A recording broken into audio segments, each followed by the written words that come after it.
My name's Harry Fisher. I'm the chairman of the Board of Estimate and Taxation, and I'm calling to order the public hearing, the first of two public hearings in relation to the fiscal 25-26 budget. Tonight is devoted solely to the school budget. If you didn't get that message and you're here for the other rest of it's tomorrow night at Town Hall Meeting Room, also at 7 o'clock. So I'm going to call people up. We've got everybody, the sign-up slips here. Again, if you wanted to speak and you haven't signed up, please come down to the front table. I'll call a name and I'll call the next person. A reminder, you're limited to 3 minutes. If you have heard your comments before and you'd like to endorse those comments, that would be appreciated by us in order to expedite matters, but we're not intending to limit anything. So the first speaker is, I believe it's May Collins, and the second speaker is Gabrielle Leja. And forgive me in advance if I don't pronounce names correctly. But Ms. Collins. Oh, and please remember there's a 3-minute limit, and Pete Minarski sitting next to the podium will be holding up signs and reminding everybody as we go forward.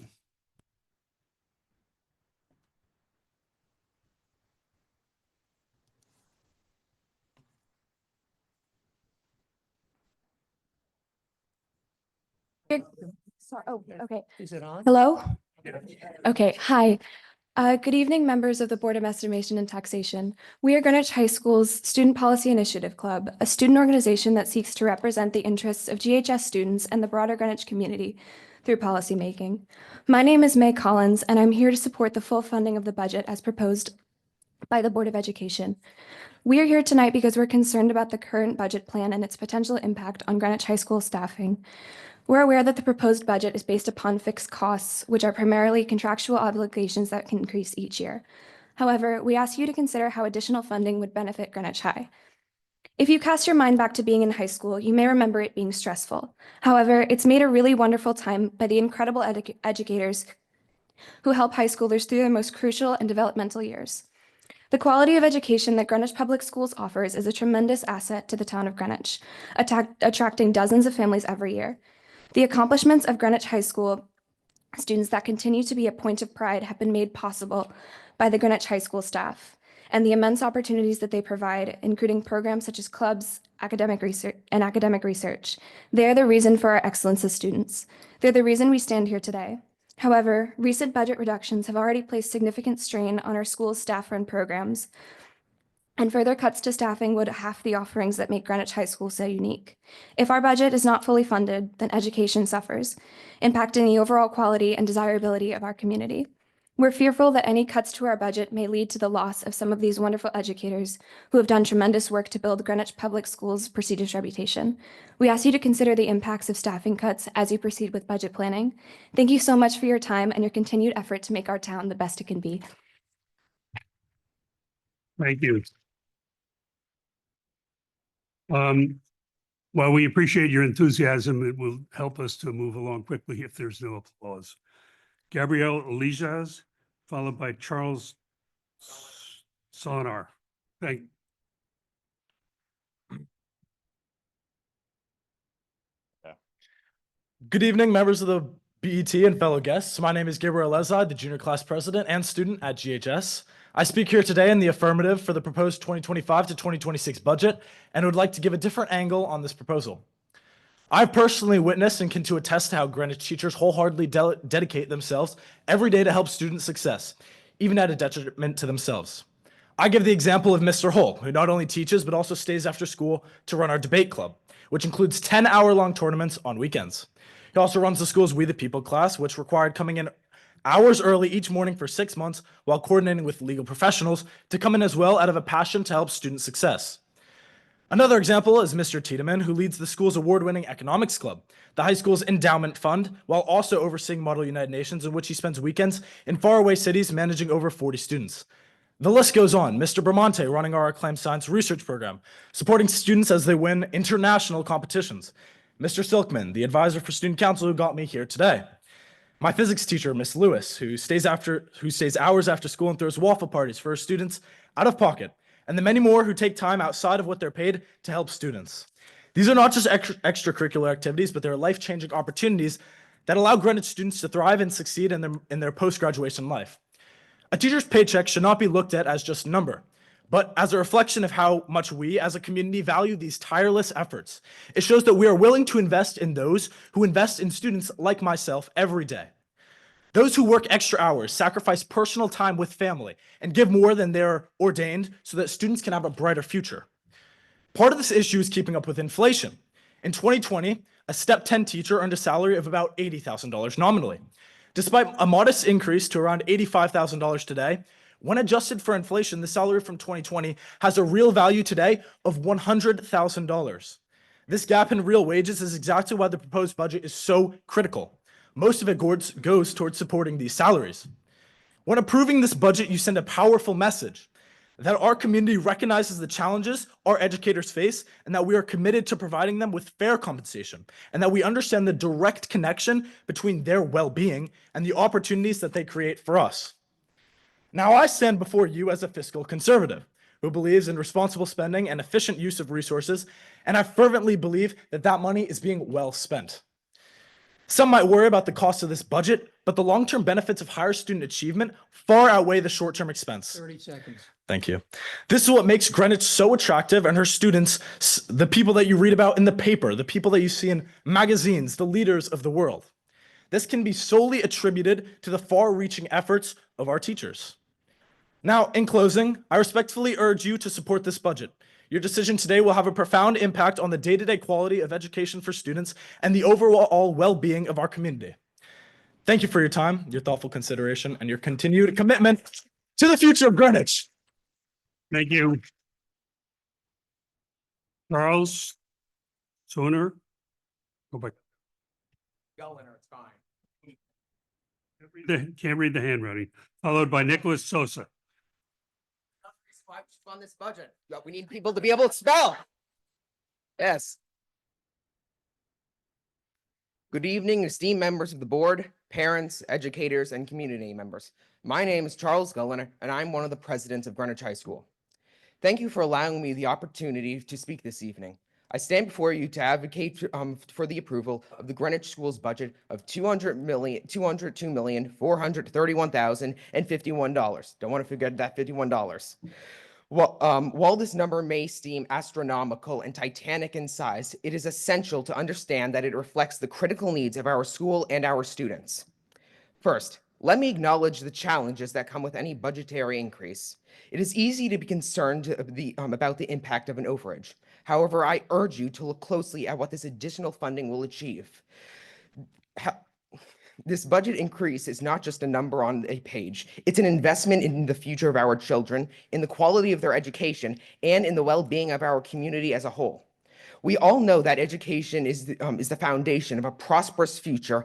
With a well-funded and well-supported school system, without a well-funded and well-supported school system, we risk falling behind both as individuals and as a community. A significant portion of this budget will go towards addressing the growing demands in our classrooms. As population continues to grow, we face increased enrollment, the need for more teachers, and the need for more resources to accommodate students with their wide range of learning needs. This budget will allow us to reduce class sizes, provide more individualized attention to students, and ensure each child has the resources they need to succeed. Additionally, part of this increase is tied to ensuring that our facilities remain modern, safe, and conducive to learning. Many of our schools are aging and require significant upgrades to continue offering the best educational environment, such as the one we are in currently. This budget will help address deferred maintenance, improve the safety and comfort of our students and staff. In the long run, investing in our school will help prevent larger, more expensive issues from arising down the road. Another critical area of focus is mental health support. This budget will allow us to keep the same number of counselors and mental health professionals available to our students, ensuring that they not only thrive academically, but also grow emotionally and socially. We cannot underestimate the importance of providing these services as part of a well-rounded educational experience.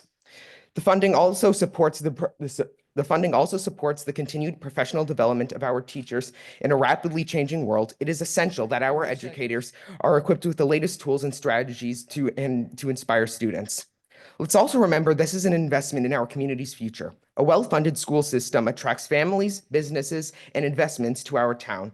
It improves property values, fosters a sense of pride, and creates opportunities for everyone. I strongly urge you to approve the Greenwich Schools budget as it stands. It is an investment in our children's futures and our community's well-being and in the long-term success of our entire town. Thank you. Good evening. Nicholas Sosa, followed by Morgan Grant and Scott Schwartzstein.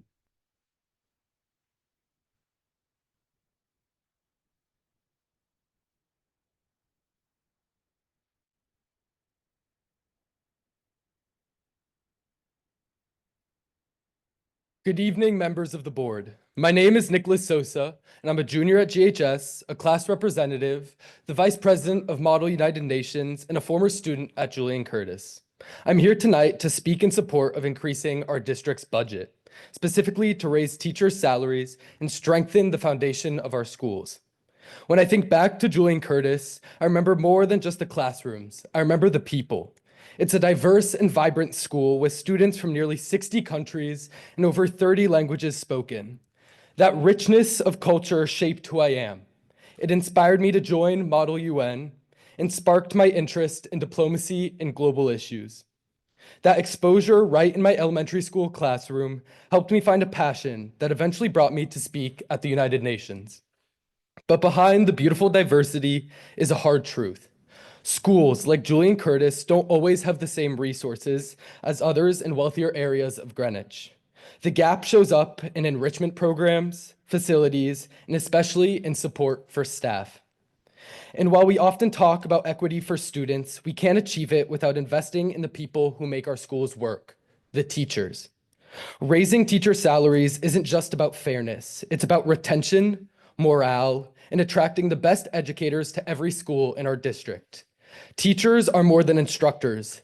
They're mentors, support systems, and lifelines, especially in communities like JC, Ham Ave, New Leb, where students often face additional barriers. Our teachers deserve to be compensated in a way that reflects their impact. Schools like New Leb and Ham Ave, which the state has cited for racial imbalance, are making progress through magnet programs and enrollment shifts. But none of that can succeed without teachers who are supported, well compensated, and able to focus on students, instead of worrying about whether they can afford to live in communities they serve. Our budget is a statement of values. If we say we care about equity, inclusion, and academic excellence, then we have to show it through meaningful investment, starting with our educators. This is how we close opportunity gaps and create classrooms where all students, no matter their zip code, have a real chance to thrive. Greenwich has the resources to lead by example. Let's use them to value our teachers the way they value us every day. Let's ensure that every classroom has the resources to not only teach, but to inspire. Thank you. Morgan Grant and Scott Schwartzstein, followed by Katie Peretti.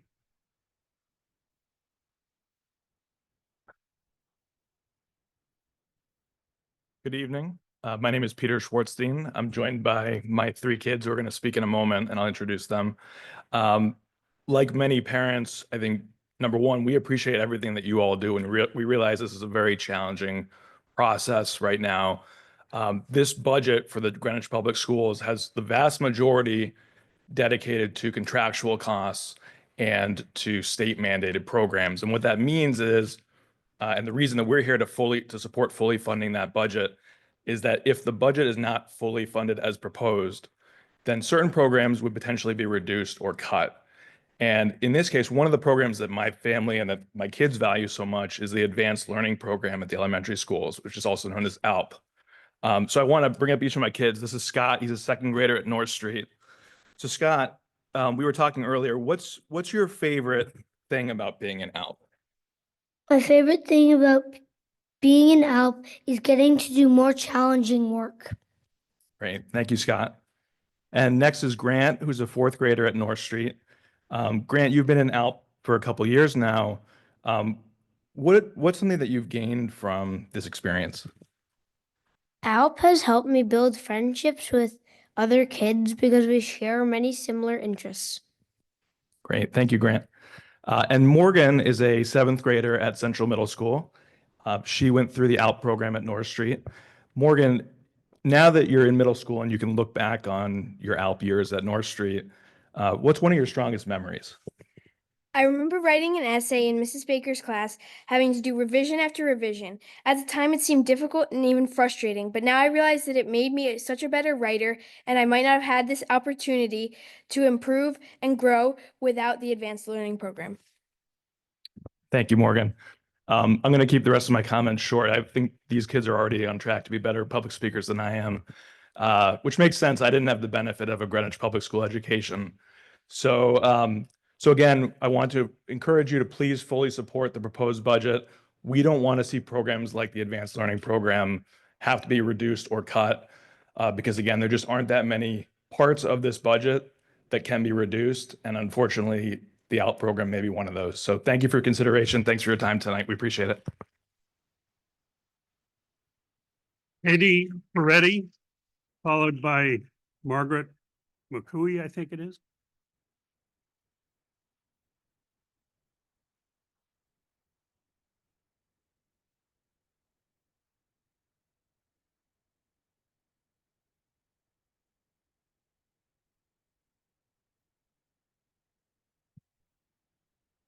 Hi, I am Katie Peretti and I'm in third grade at North Street. This is Andrew. He is also in third grade. Claire and Julie will be in kindergarten next year. I love North Street and going to school. My ELA and science out classes are my favorite. Please keep funding our schools. Please do not take away Miss Thurman and Miss Baker from ALP. Our teachers are amazing. We hope you approve the total amount needed. Thank you.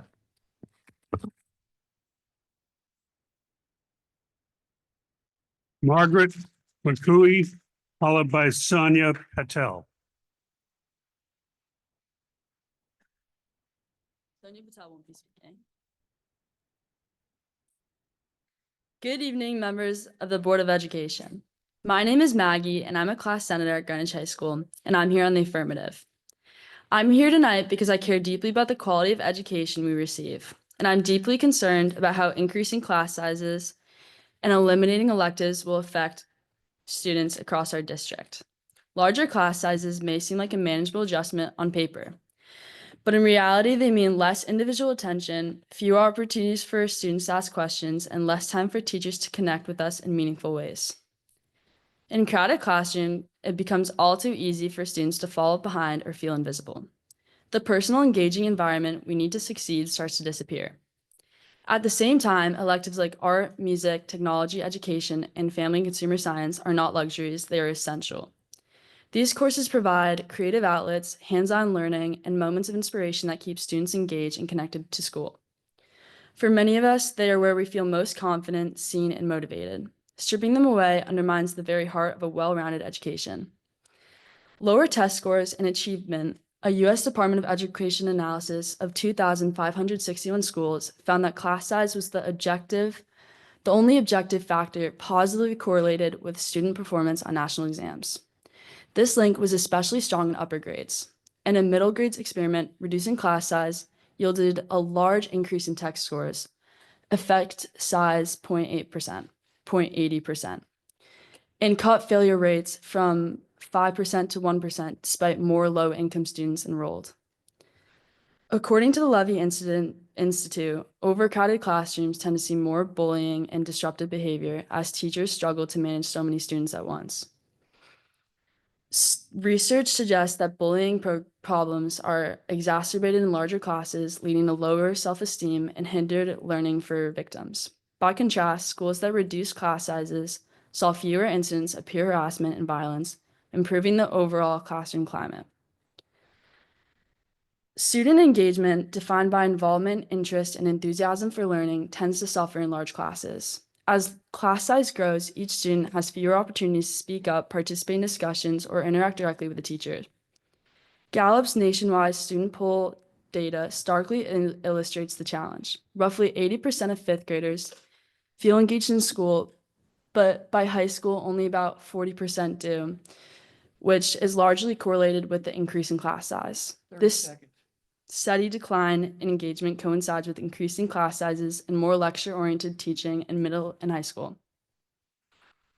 I respectfully urge you to support the full 2025 to 2026 school budget. Let's invest in both smaller class sizes and the vibrant, diverse learning experiences that define a truly excellent education. Thank you for your time and for listening to the voices of your students. Sonia Patel, followed by Vanya Kapoor.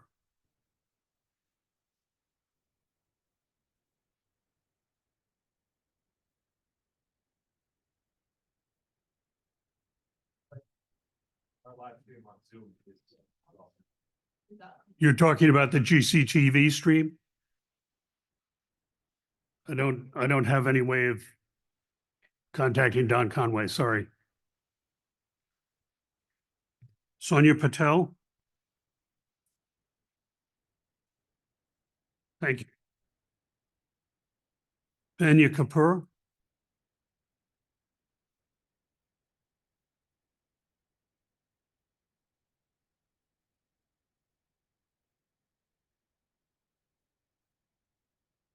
Honorable members of the Board of Estimation and Taxes, thank you for the opportunity to speak to you today. My name is Vanya Kapoor, and I am an 8th grader at Eastern Middle School and a North Miami and North Street alumna.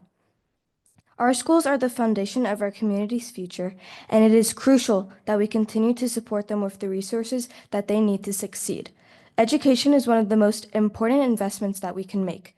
It shapes the lives of my peers and I, which helps prepare us for our futures. However, to provide the necessary quality education, we need the proper funding. This is hard to achieve when there is a $4 million deficit in our annual school budget. Deficit equals cuts. The advanced learning program, gym, language programs have all been on the chopping block before. These programs are essential for our all-round development. My 4th year in North Miami School, the roof collapsed. This incident happened when school was not in session, but what if kids had been in there? Students with special needs face various challenges in not only accessing education and specialized support services, but are unable to access entryways into the school because our buildings have not been updated. If the budget is not increased, there is a possibility of 40 teachers and staff losing their jobs. These are our biggest assets. The teachers and staff of Greenwich Public Schools work tirelessly to broaden our minds. They go beyond the curriculum and shape our minds. Adequate allocation of funds will help improve school facilities, ensure access to updated learning materials, support teacher training, and provide essential programs for students. By investing in education now, we are investing in the future of our community. I urge you to consider the needs of our schools as you make your decisions. The future of Greenwich schools and the community lies in your hands. Thank you for your time and consideration. Ethan Cooper, followed by John Fisher.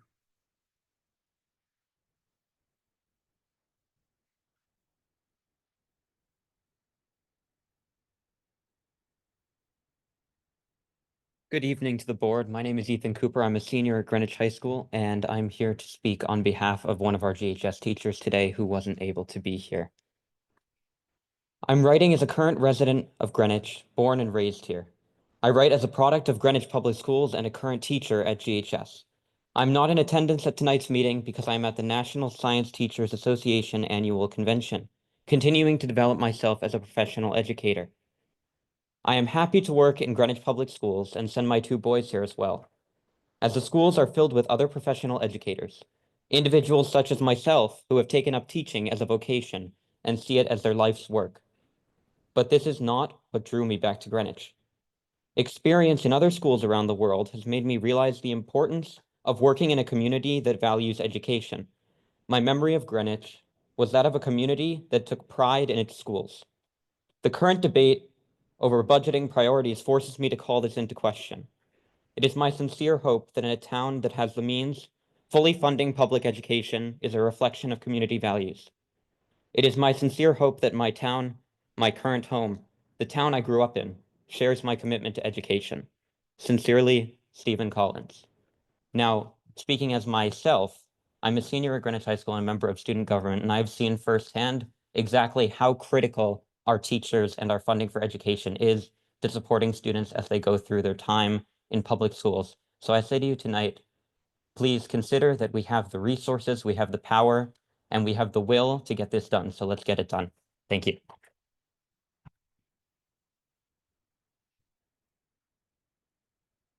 Okay, we've now gone through all the students. I'm gonna ask one more time, everybody to please hold the applause so that we can get through this in an expedited fashion. John Fisher, followed by Aaron Hull. I've got this. Chair Fisher, BET members, I'm John Fisher, the Greenwich PTA Council President. PTA Council is the nonpartisan umbrella organization made up by and for the 15 PTAs with about 4,000 PTA families. I spoke in January about the zero buffer BOE operating budget and about the budget underestimations in the BET's guidelines. I'm not going to talk about those again. I'm not going to talk about the emotional hot button items that will be cut if the BET reduces the proposed budget. Cutting dozens of teachers, eliminating classes, making classes more crowded, cutting PE, foreign language, ALP, AP classes, student services, sports programs. Recent gains in academic outcomes will be lost. But I'm not going to talk about those. I am going to talk about the economics of grand list, mill rates, and property values. Greenwich has the largest grand list by far and the lowest mill rate, except a tiny town in Litchfield with just 300 students. A low mill rate is not correlated to grand list value. It's a hot button political choice. Study after study shows that high property values are directly correlated to higher rated schools. And I'm not talking about liberal think tanks studies. National Association of Realtors, school quality is the most significant factor in 30% of home buying decisions. Zillow, homes near high-rated schools can be up to 77% more expensive than those in nearby lower-rated schools. New York Times, for every 5% increase in test scores, property values increase 2.5%. Atom Data, a leading for-profit provider of property data, says homes in high-rated school districts appreciate and value faster and have higher value. I spoke in January about state DOE, niche, great schools, and U.S. News and World Report lists that show all 13 of our 15 schools are top rated. Many ranked number 1, number 2, number 3. GHS is number 4. The district is number 7. Our ratings, rankings, and test scores continue to rise. Niche has a list of places with strong communities with the best public schools in Connecticut that ranks Byram number 2, Pemberwick number 4, Glenville, Greenwich, Old Greenwich, Riverside, Coscob are all top 10. Property values rise with school quality. The grand list rises with property values. Everyone benefits because the grand list underpins and enables everything: town services, parks, infrastructure, and a low mill rate. Vote to protect the property values, vote to approve the proposed operating budget, support high-rated schools and higher test scores. Thank you for your public service and for this opportunity to speak. Aaron Hull, followed by Ralph Mayo.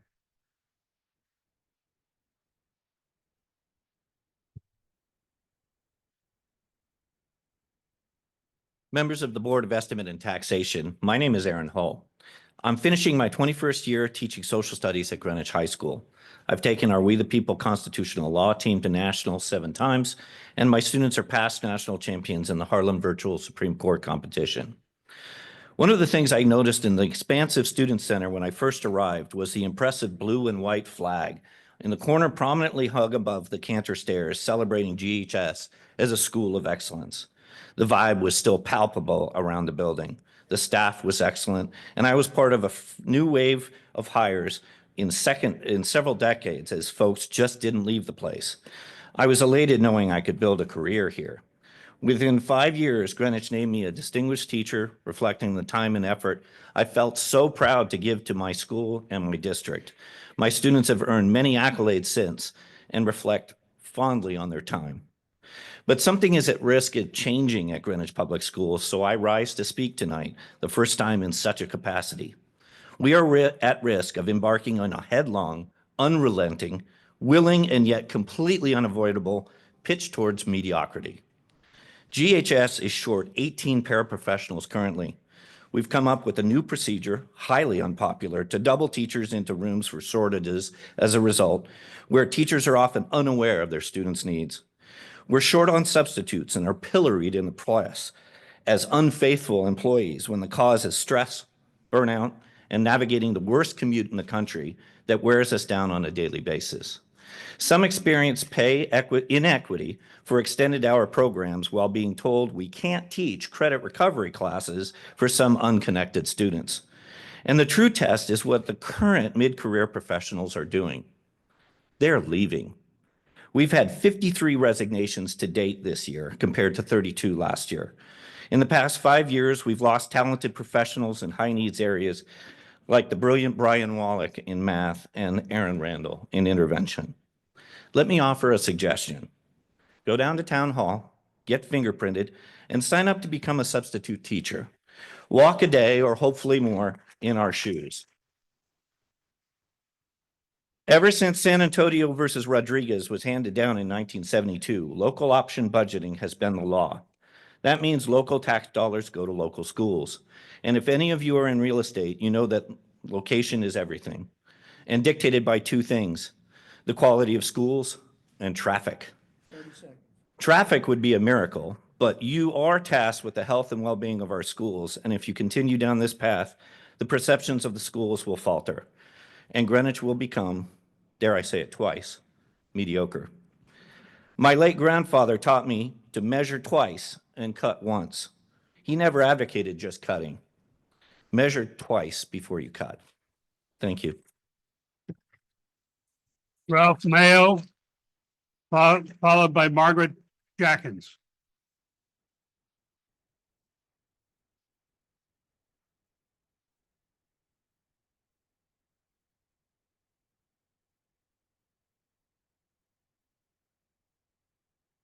Good evening.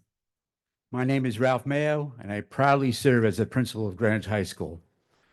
I've dedicated my career to this district and community, and in all my years, I've never felt compelled to speak at a budget hearing until tonight.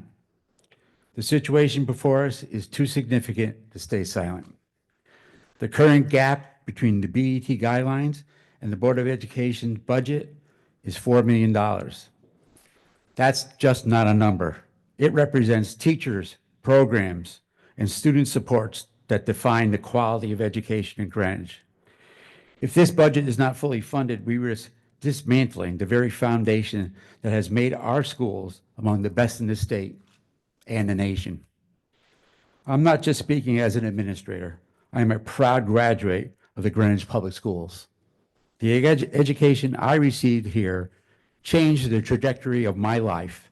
It inspired me to return, to give back, and to invest in the next generation of students. My 4 children also walked these hallways and benefited from the extraordinary opportunities this district provides.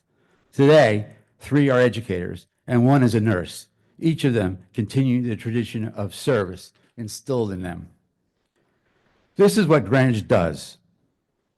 We educate, we empower, and we prepare young people not only to succeed, but to contribute meaningfully to the world around them. We want our students to come back to Greenwich, to raise their families here, to pour their talents and passions back into this community. But if we erode the quality of our schools, we lose that future. Young families will look elsewhere The long-standing reputation of excellence we've worked so hard to build will be at risk. I fully understand your fiduciary responsibilities, but I urge you to view the budget not as a cost, but as an investment in our town's future. Great communities are built around great schools.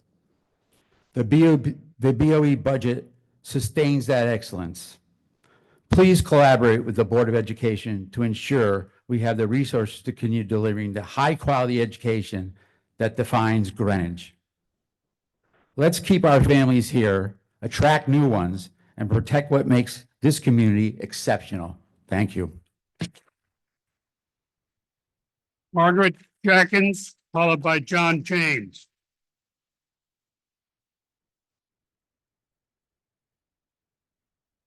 Apparently the GCTV stream is working now.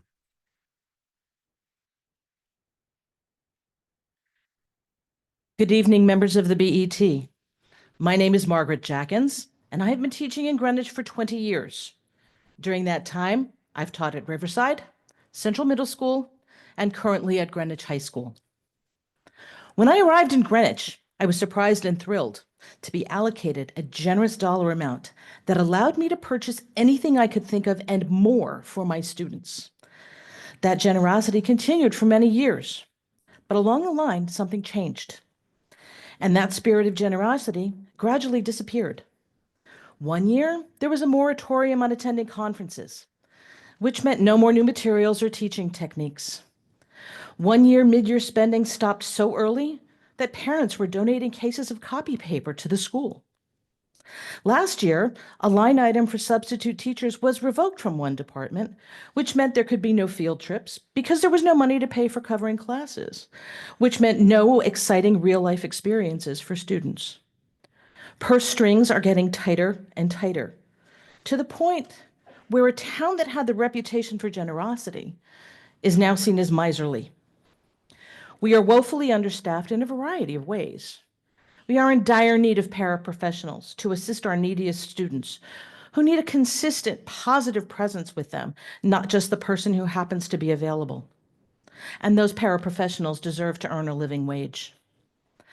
Class sizes are increasing to the point where teachers cannot give the amount of personal attention they would like to their students.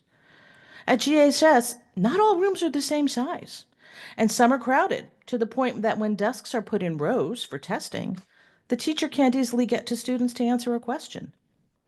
Teachers are constantly being asked to give up prep periods or learning center duties to cover classes for absent teachers because there are not enough substitutes to go around. That means papers don't get graded, lessons that don't get planned, and most importantly, students who are in learning centers not getting the extra help that they are there for in the first place. Morale is lower than it has ever been, and teachers are leaving Greenwich for towns where they are treated with respect and consideration. Last year, 32 teachers left Greenwich over the course of the entire school year. This year, 53 have gone, and it's only March. I can't remember a time when I experienced conditions that left people so downhearted. Actually, I can. It was long before I came to Greenwich, and I was teaching at an inner-city high school in Manhattan. Greenwich, we can do better. We have done better, and our children deserve better. Thank you. John James, followed by Virginia Lockhart.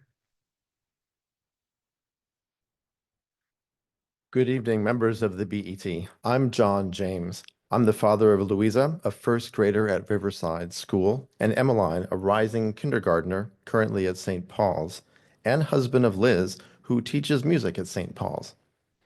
We are current and future Riverside School parents. First, I'd like to thank you for the initial steps taken to move the Riverside School renovation project forward in an expeditious and financially sound way. I would also like to acknowledge the individuals dressed in Riverside red who are here tonight to demonstrate our community's strong support for the project.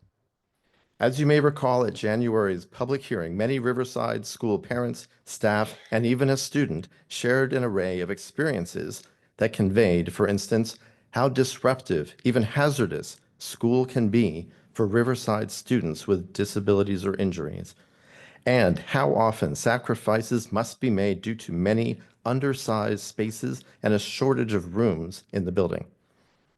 January's multifaceted testimony emphasized the urgency of the building's issues and how the project's ed specs, which were unanimously approved by the BOE, provide a way to resolve them in a practical manner.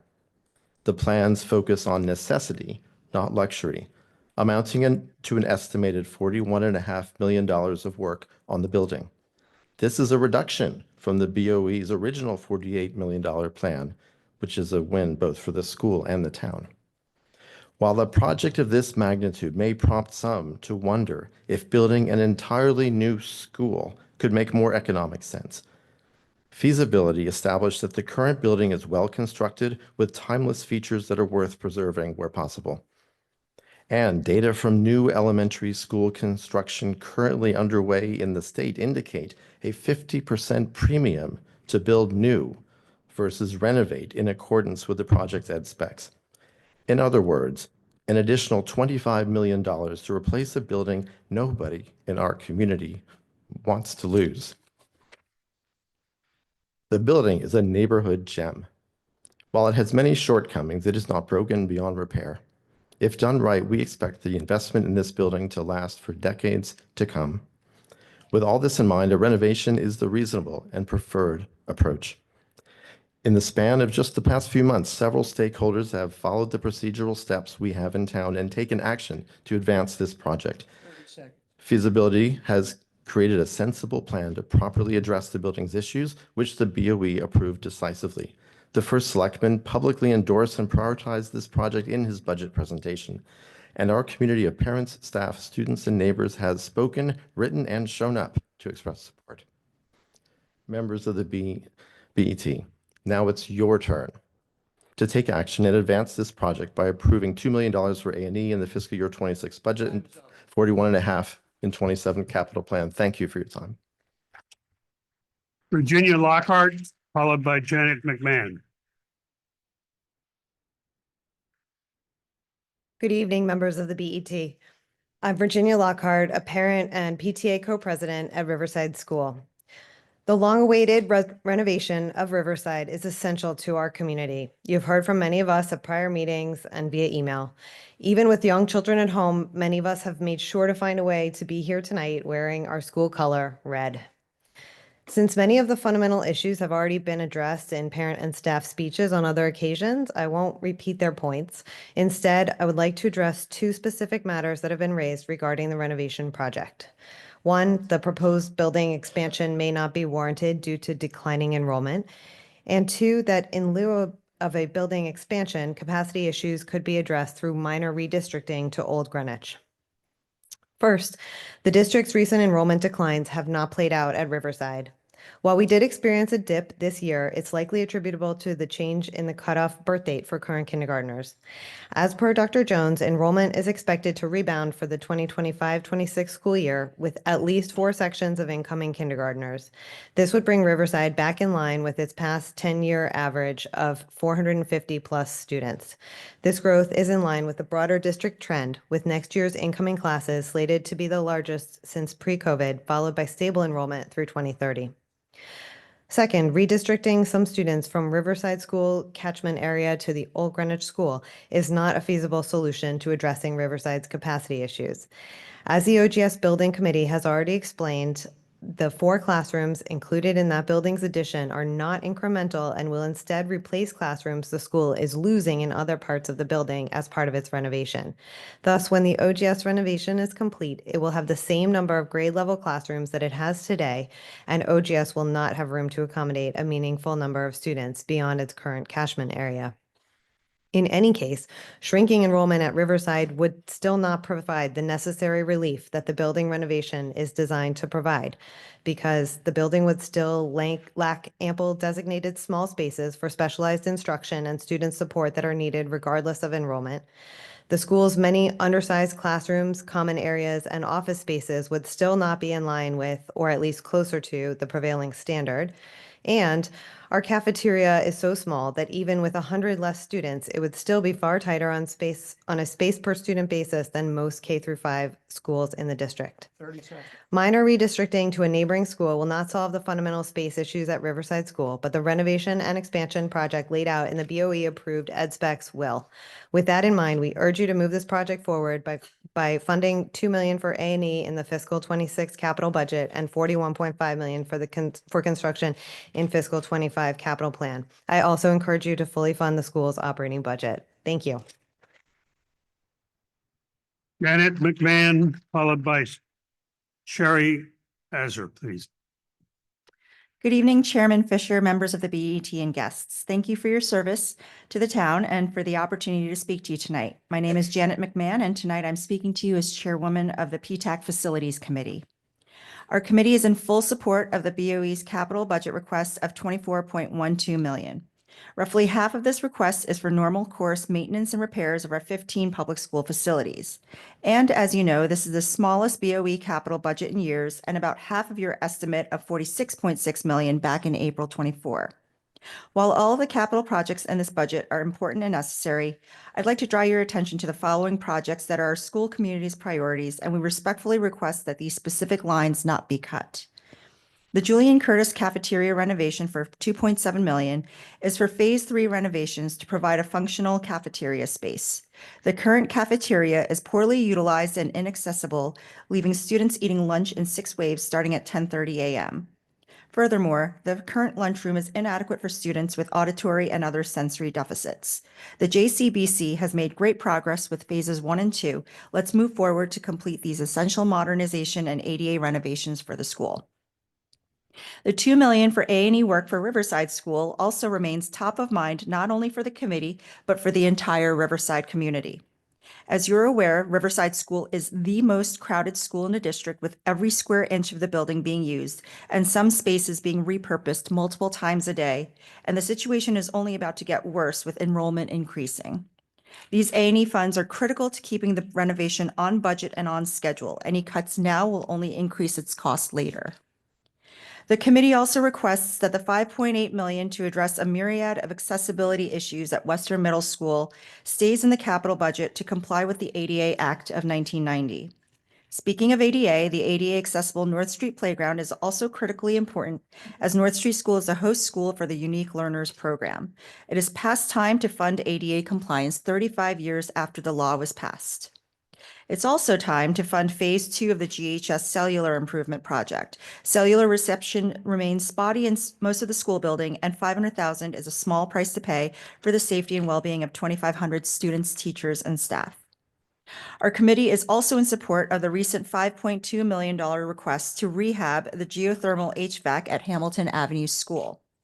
This recent budget request would expedite the removal of the noisy and temporary HVAC system currently in place at the school and would align with the RTM's net zero summer vote in April 24, as well as the Board of Ed's 6-1 vote and the BET Budget Committee's 2-0-2 vote on this item. In conclusion, PTAC Facilities respectfully requests fully funding the capital budget and especially the lines above. The more we delay any capital project, the more we open up our town to liability and preventable construction escalation costs. It also delays other school construction projects, which further compounds the Board of Ed's existing backlog of projects. Thank you. Sherry Azar, followed by Mary Dolan Collette.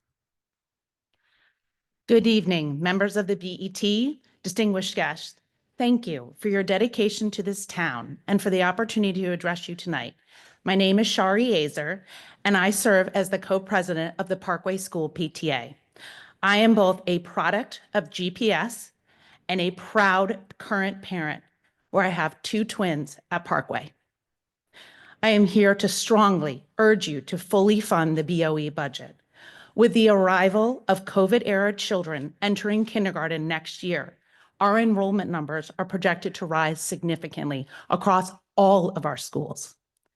In a town as affluent as Greenwich, we cannot afford to let class sizes grow, which would directly undermine the quality of education and ensure that schools remain an engaging and healthy environment, one that supports essential programs like physical education, foreign languages, and the advanced learning programs.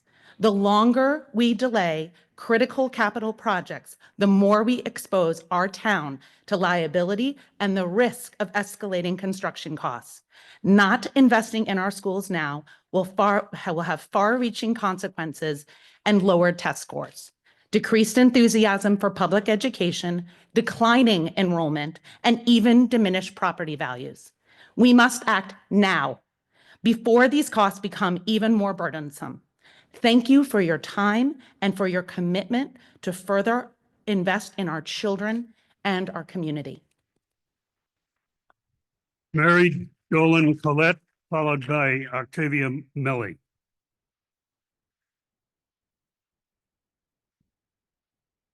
Good evening, members of the BET. My name is Mary Dolan Collette.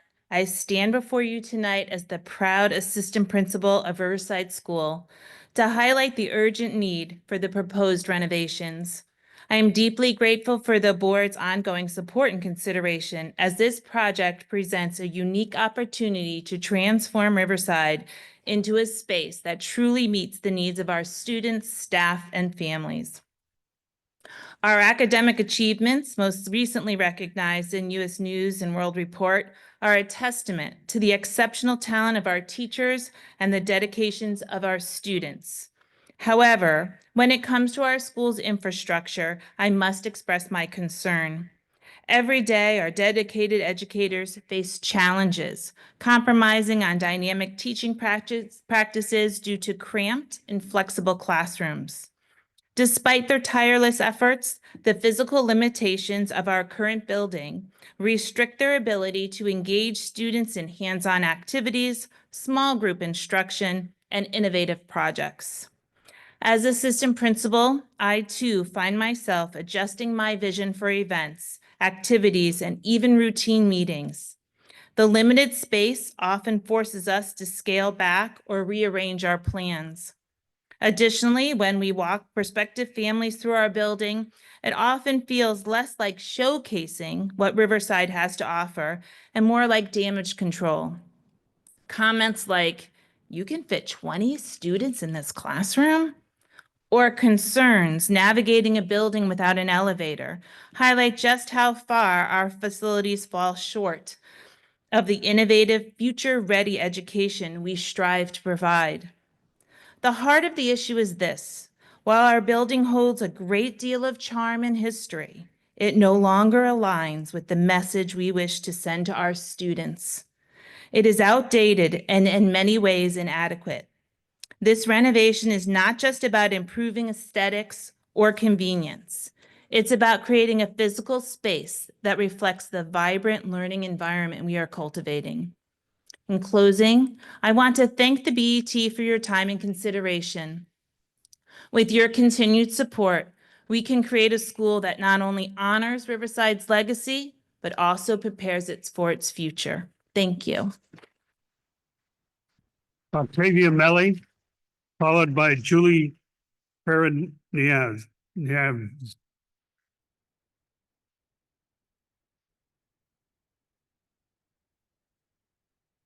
Good evening. My name is Octavia Melly, and I'm honored to speak tonight on behalf of the Riverside Association in strong support of the much-needed renovation project for Riverside Elementary School. This project is not just a matter of infrastructure. It's an investment in the future of our children and our community. The Riverside Association represents a broad spectrum of residents, including many who have no direct affiliation with the school. This project is not only important to families with school-aged children, but also to the larger community, as the quality of our schools affects the vitality of our entire neighborhood. Riverside Elementary School is a well-built, pre-war neighborhood landmark with a charming facade and accompanying grounds that complement the surrounding residential area. However, it is outdated and inaccessible, with undersized common areas and too few spaces for instruction and services the school district is required to deliver. Based on what we currently know about the building's issues and the scope of the work laid out in the ed specs to address them, the Riverside Association Board of Governors wants to voice its support for this project. The proposed renovations make sense, addressing critical infrastructure needs while preserving the character of the building. This investment is expected to serve our community well for decades to come. This project benefits all of us. Families with school-aged children will see the most immediate impact, but strong schools contribute to a strong neighborhood. When we invest in the institutions that anchor our community, we reinforce what makes Riverside such a special place to live. On behalf of the Riverside Association, I urge you to support this renovation project. Our children, our families, and our entire community will benefit from this long overdue investment. Thank you for your time and consideration. Julie Farinaz, followed by Jennifer Vicavengo.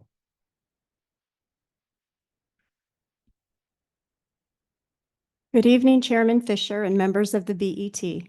My name is Julie Fariniars, and I am the Executive Director of the Greenwich Alliance for Education, your town's education foundation for the Greenwich Public Schools. I am also the proud parent of 3 Greenwich Public School graduates. Greenwich Alliance for Education is in full support of the BOE budget and asks that you fund it as presented by the superintendent and the Board of Ed. As a Greenwich Public School distinguished teacher who taught 2 of my children, gave her students, after taking an exam, the chance to improve their grade if they spent additional time researching and learning more about the subject matter. The growth mindset is what education is all about. You have all come here tonight with more data and factual information than you had when you set the guidelines. Use what you have learned to vote for the children and teachers in our district. Thank you for the opportunity to speak. Jennifer Bencavagendo, and followed by Jessica Bernschatz.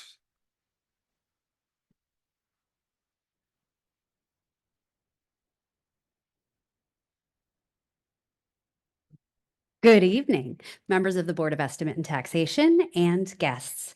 Thank you for the opportunity to speak with you this evening. My name is Dr. Jennifer Bencivengo, and I am incredibly proud to serve as the principal of Old Greenwich School. First, I want to express my sincere gratitude for your ongoing support of our school's renovation and expansion project. We are eagerly anticipating our groundbreaking on April 23rd and would be honored to have all of you join us for this milestone. However, ensuring a safe and accessible school extends beyond our building's walls. It is critical that the roadways and walkways leading to our school are equally safe for our students. That is why I urge you to fully support the next phase of the sidewalk improvements on Shore Road, providing our students with a secure and accessible route to school. I would be remiss if I didn't advocate for our neighbors in Riverside and the full funding of their architectural and engineering design plan, so similar to ours. In addition to speaking as a principal, I stand before you as the co-president of the Greenwich Organization of School Administrators with David Wacko. You can envision him next to me. He had a different meeting this evening. The Greenwich Public Schools are home to decorated scholars, athletes, and performers, each nurtured and guided by nationally recognized award-winning educators. We are fortunate to have some of the most talented teachers in the country. And yet, if these proposed budget cuts take effect, it will be those very educators and their students who suffer the most. It is imperative that we uphold class size guidelines and maintain the diverse course offerings for students from pre-K through high school. The foundation for nationally and internationally recognized athletes is built in the kindergarten PE classrooms, where they learn sportsmanship, teamwork, and perseverance. The accomplished scientists and scholars mentored by Dr. Bermonti would not have achieved their success without the strong elementary and middle school science programs that instilled in them the fundamentals of research and investigation. As you have heard from our district leadership, there is nowhere left to cut without directly impacting the teachers who stand in front of almost 9,000 students each day. The Greenwich Organization of School Administrators takes its responsibility seriously, serving as vigilant stewards of our department and building-based budgets, ensuring every dollar is spent wisely and only on what is absolutely necessary to support the safe and successful operation of our schools. For these reasons, we respectfully urge you to fully fund the Board of Education operating budget as written. We will continue to do our part to ensure that our town's greatest resource, our children, are prepared to be the leaders of tomorrow. Thank you. Jessica, excuse me, Jessica Winchats, followed by Lillian Perone.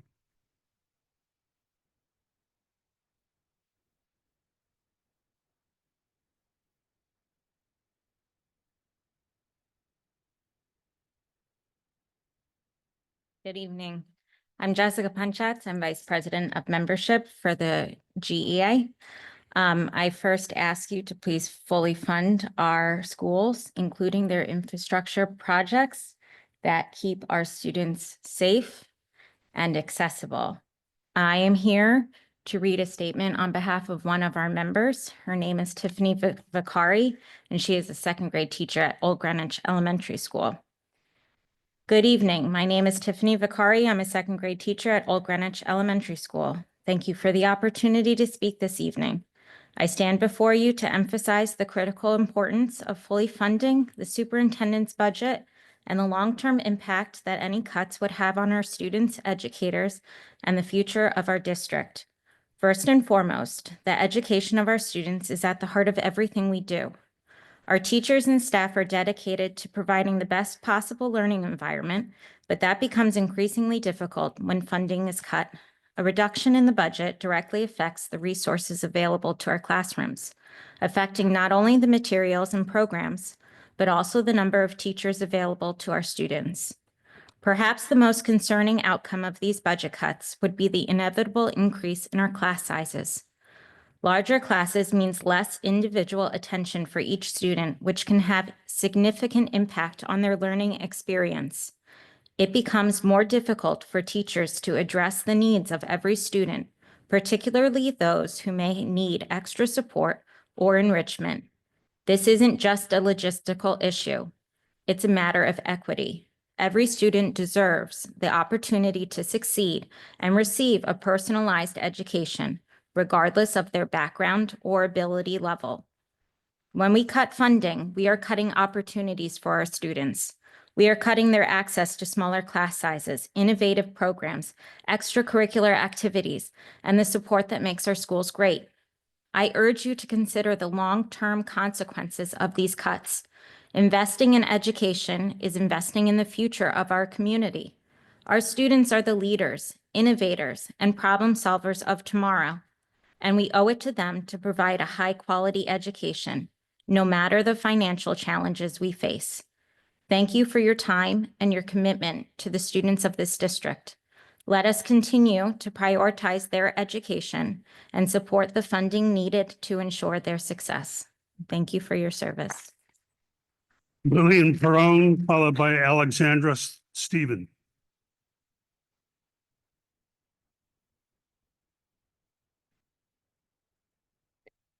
Good evening, BET.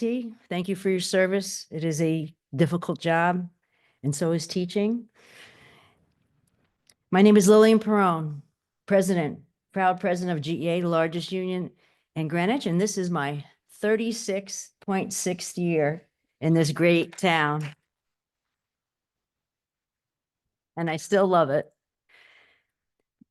I was looking through the estimate and taxation reference book, Powers and Duties. The BET powers, duties, and responsibilities may be altered by state legislation or by home rule action as provided in the charter. The BET's ultimate responsibility is for the proper administration of financial affairs of the town, Section 1.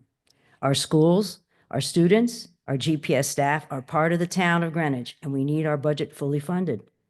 We have made great strides in improving in special education based on our reports. If you listen to our last board meeting, we made great strides in math and science and great growth.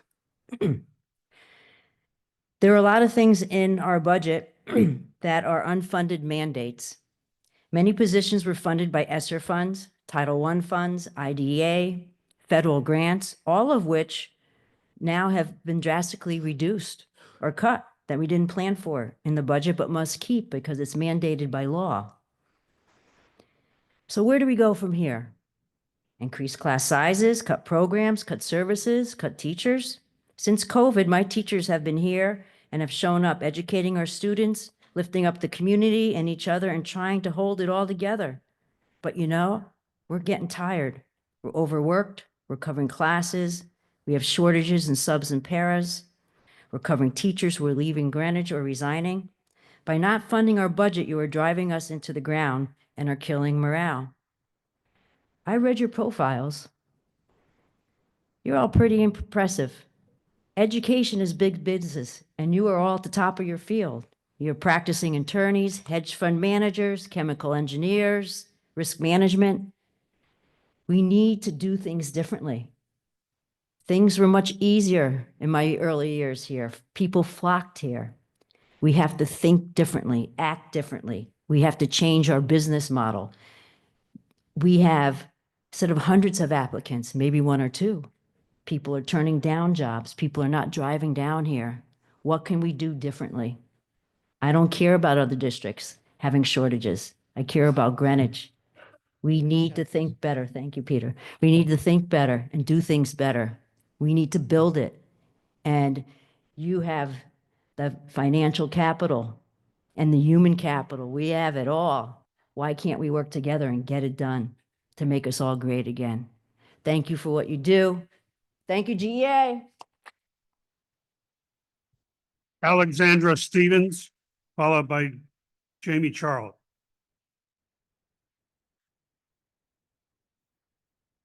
Good evening. My name is Alexandra Stevens. My husband and I have lived in Coscob for about 25 years, and we have 3 children, a GPS alum, one at GHS currently, and one at Coscob School.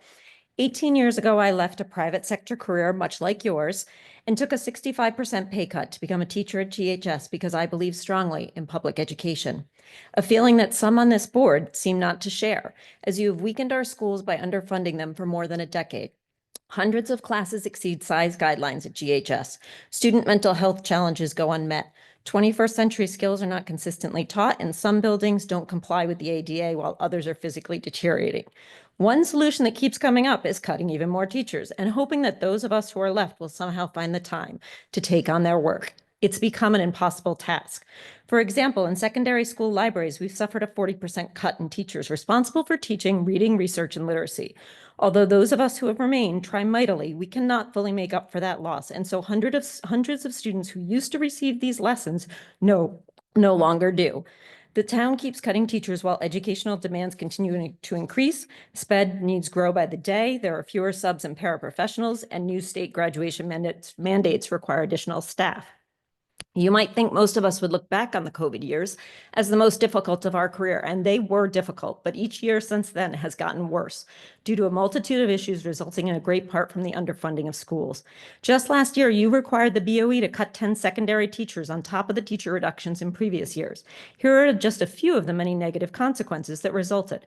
As of today, 53 teachers have quit in the middle of the school year, a 65% increase over the number who quit all of last year, which itself was a drastic increase over previous years. 2 teachers who were hired this year resigned within their first month due to the working conditions. It took almost 6 months to fill one opening after a teacher quit, and the principal had to make at least 3 offers before he was finally find someone willing to come to GPS. We're currently short 18 paras across the district, and every day teachers are covering for paras and other teachers due to the severe lack of subs because we pay these valuable employees less than other surrounding towns. These conditions were unheard of in Greenwich until the BET started defunding the schools a decade ago. But make no mistake, word is out that a town with the largest grand list in the state, over $36 billion, doesn't support the schools. Towns like Darien, New Canaan, Fairfield, Westport don't have the high needs our students have and aren't as wealthy, but they increase their school budgets far more than we do. These districts have smaller class sizes, lower student-teacher ratios, and more social workers and psychologists. It's no surprise that so many of my colleagues have left over the past 5 years to teach in those towns, and that so many more of us are trying to follow them. I know dozens of teachers across the district who are actively searching for a new job right now. That's the real consequence of your terrible financial decisions.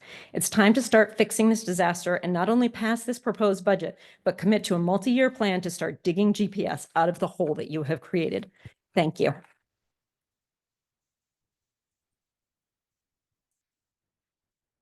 Jamie Charles, followed by Chris Burdick.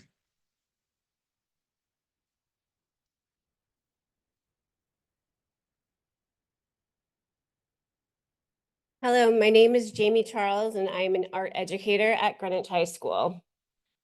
Hello, BET. May I please ask How many of you have had the opportunity to have a Greenwich Public School education? May you raise your hand? Thank you. How many of you have had a child in our schools? Thank you. You know what we're asking. I urge you to fully fund our proposed budget and continue to invest in our schools. Cutting teachers would have a profound and negative impact on student learning and the quality of education we provide. Our students thrive when they have the necessary resources to explore their creativity and potential. However, since 2020, rising costs of art materials and budget cuts have forced us to remove and scale back the scope of our projects within our curriculum. We want to maintain the exceptional and competitive programming that Greenwich Public Schools are known for, but that requires proper funding. Additionally, we are at a loss for what has happened to all of our paraprofessionals. Paras play a critical role in supporting students with special needs, as well as supporting the well-being of the entire school population. They deserve fair pay, better working conditions, and recognition for the invaluable work they do. Right now, they are stretched to their limits, rushing across the school to meet student needs. It is clear that we need more paraprofessionals on staff and must invest in them as essential members of our community. I urge you to support our educators, students, and staff by approving the full proposed budget. Thank you. Chris Burdick, followed by Bob Cheney. Good evening. I'm Chris Burdick. My children went to the international school at Dundee and are currently at Eastern Middle School and Greenwich High School. I strongly urge you, the members of the Board of Estimation and Taxation, to approve the Greenwich School's proposed operating budget in full. This is not a budget full of fluff. Rather, it is a budget that provides Greenwich schools with what they need to provide a top quality education for our children. Right now, our education system is under assault at the national level. But here at the local level, look at how many people have turned out tonight to show their support for Greenwich schools. There are parents, students, and teachers who all recognize that a quality education doesn't just happen, it needs to be funded. Time and time again, people show up here and speak to the BET begging for money to fix, rebuild, and fund our schools. Cutting the proposed budget won't result in the elimination of frivolous waste, but will rather cut teaching and eliminate critical programming. Honestly, I don't understand why this is a difficult decision. The question isn't, can Greenwich afford the proposed school budget? Because we can. The question is, does the BET recognize the value of a quality education? It isn't that difficult. Invest in our children, support our teachers, fund our schools in full. Thank you for your time. Bob Cheney, followed by Noel Moore.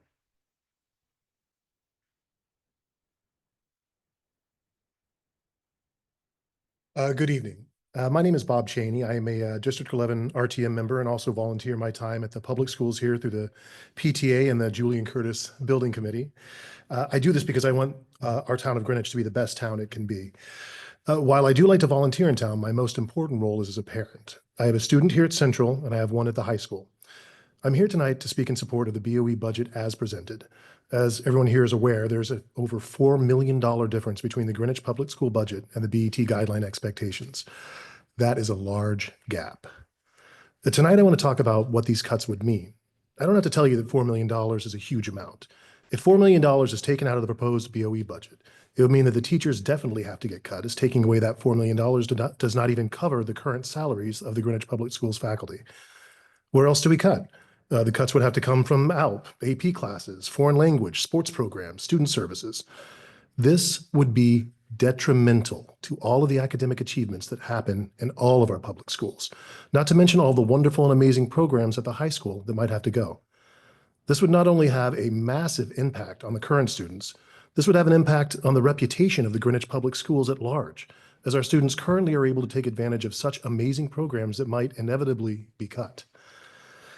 Look, I know it's easy to look at numbers on a page and say that we need to slice $4 million, but this is far more complicated than that. Each and every cut is something that is a loss for our students in the public schools here in Greenwich. These cuts could be a teacher that is not hired, a bright student that needs advanced programs to challenge them, a student athlete that excels in a specific sport and might need that sport to get them into a good college, classes with too many students in them, perhaps even the entire elementary school physical education program. This budget is not just numbers on a page. This budget is for our students, for our children. Please understand that they need the full BOE budget to be approved so that they can have the best possible future imaginable. They deserve that. Thank you. Have a good evening. Noel Moore, followed by Peter Scher.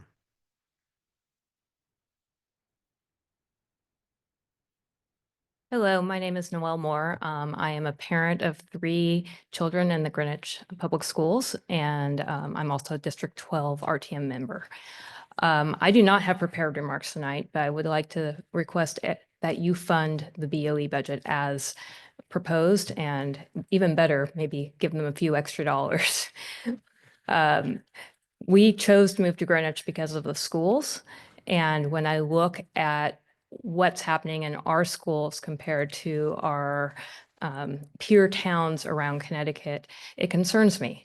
And I think that we need to invest in our schools. If we don't, it's very short-sighted.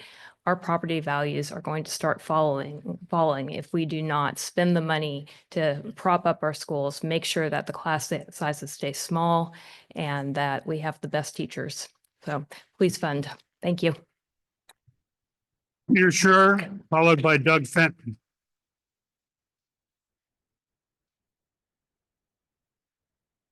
Get ready, I'm gonna talk fast. I'm a Riverside resident who has 3 children who attended Greenwich Public Schools from kindergarten through 12th grade. They all attended the schools of their dreams, Oxford University and UCLA. How? Great teachers and guidance counselors. I'm here because I just can't handle the lies and misinformation flying around, primarily propagated by Republican and Democrat politicians. It's not fair to parents and it should stop.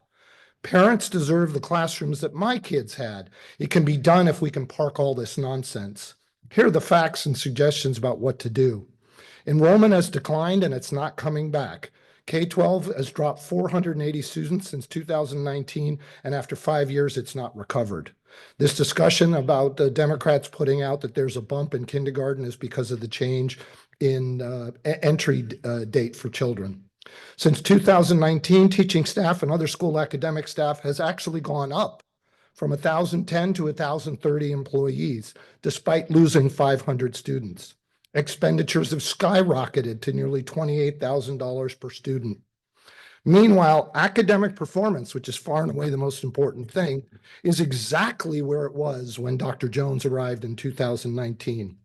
You must protect the academic classroom, and here's how to do it while meeting the financial goals that you have. First of all, get academic resources to 2019 levels. If you fund it at 2019 levels, without reducing it to account for 500 students left, you can still provide a great system. Teacher absenteeism is double all other districts in Connecticut. Go look at the CSDE site. If you can get HR to manage getting teachers in the classroom, it's thousands of days that get paid for substitutes because teachers are not in the classroom. If you can get them to the Connecticut average, like all other districts do, you can save nearly $2 million. Greenwich has the best teacher pay and contract in the state. Entry-level salary is $59,000, which after 13 years grows to $133,000. It's higher than anywhere else. But the administration, Blaze and Jonathan, by both coming in to you repeatedly, has explained that they are in their hiring not following that contract and routinely hiring people not at the entry level, but at the middle of the salary scale. That explodes operating expense without adding anything to the classroom. If you put these 3 fixes in place, you can easily fund a system that meets the financial guidelines and protects teachers and the classrooms, which is the most important thing. Thank you. Doug Fenton, followed by John Simone.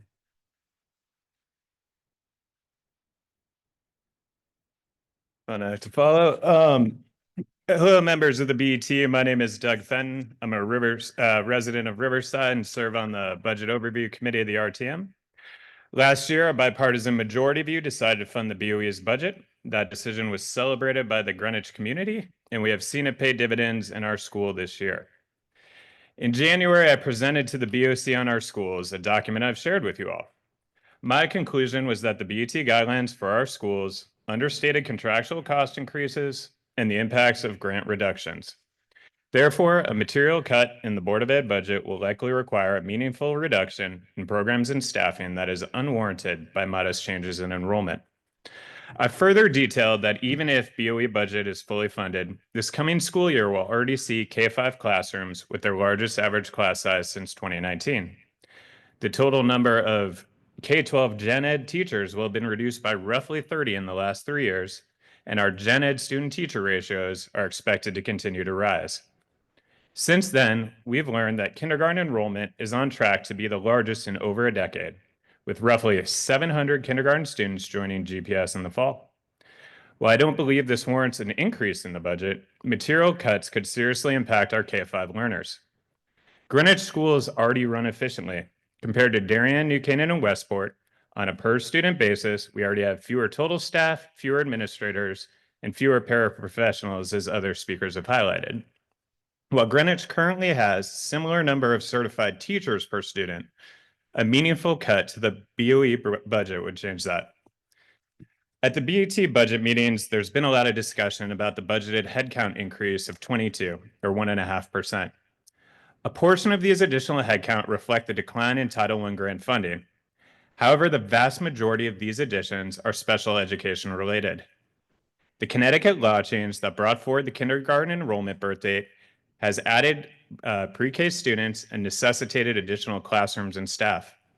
Most of the other additions are for new programs like Positive Pathways or continuing programs like co-taught classrooms and just general SPED paraprofessionals that benefit our students and serve to keep students in district at a lower total cost to Greenwich taxpayers. As for return on investment, the Education Recovery Scorecard stated that Greenwich is one of only 8% of Connecticut districts with better performance than pre-COVID in math and reading, and EdSite data says the same about science. 3 seconds. Thank you. Please do not put these outcomes at risk. In sum, I'm asking you to fully fund the Board of Ed's approved operating budget to ensure that Greenwich will have strong and efficient schools in the year ahead. Ahead of decision day, I'm happy to walk any of you through my presentation to the BOC. Thank you all for your consideration and your service to the town. John Simone, followed by Alex Quintana.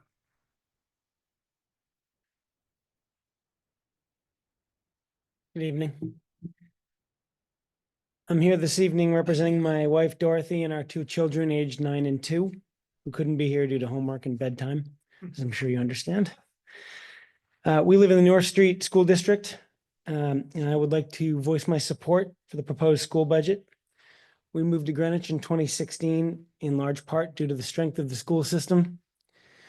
I'm a product of public schools myself, and frankly, they paled in comparison to the terrific program that my family and I have experienced here in Greenwich. My son especially has had a wonderful experience at North Street School and has benefited enormously from the ALP program, which we would very much like to see continue. I know that you do not approve specific programming, but the ALP program is at risk should this budget fail. I also consider myself a fiscal conservative, much like the young Reaganite who spoke so eloquently earlier. As I understand it, there's a $4.1 million differential between the proposed budget and the BET guidelines. As a taxpayer, I'm grateful for the board's efforts to keep our mill rate low. However, I would urge the board to consider the financial ramifications for those of us who may be forced to consider private schools or other districts as an alternative if our children no longer have access to those programs that help them to excel.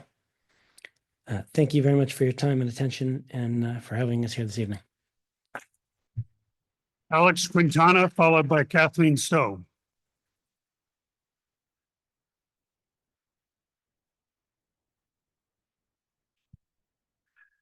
Good evening, members of the BET and guests, and thank you for your service to the town. My name is Alex Quintana. I'm a GHS graduate and now also a proud parent of a first grader at North Street and a 4-year-old who thinks he's a first grader at North Street. I'm here to ask you to fully fund our schools. The debate before us is about the future we want to build for our children and our community. I'm going to paint 2 pictures tonight.